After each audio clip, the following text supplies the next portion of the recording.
Accounting treatment of tangible and intangible assets at the time of dissolution of partnership. What we were doing earlier was that if realizable value of assets is not given in the question, we used to assume that the assets have not realized anything at all.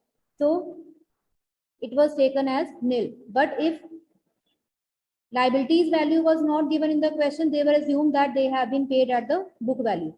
There was a difference between the treatment of assets and liabilities. This time, what is the change? Different treatment has been given for tangible assets and intangible assets.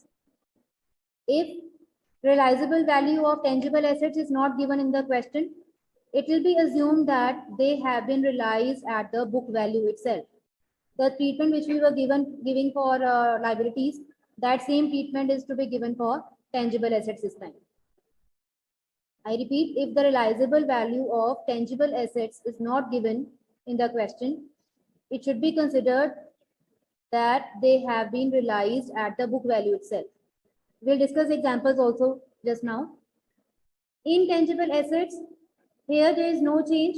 If realizable value of intangible asset is not given in the question, it will be considered that they have not realized any amount. So we are not to realize any amount from the intangible assets while preparing the realization account. So coming to the example based on tangible assets, a firm has computers of book value rupees 1 lakh amongst other assets.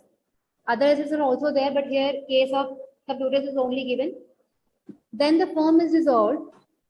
Pass journal entry if computers are realized for rupees 75,000. Second case is the realizable value of computers is not given only in the question.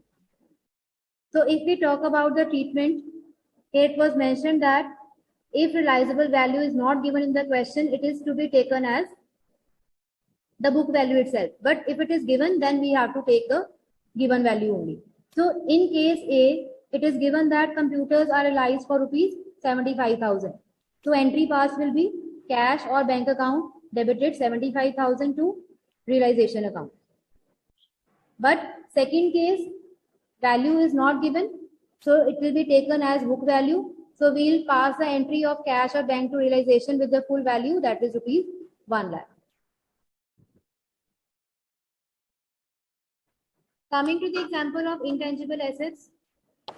What are intangible assets? Which cannot be seen or touched, which do not have any physical existence.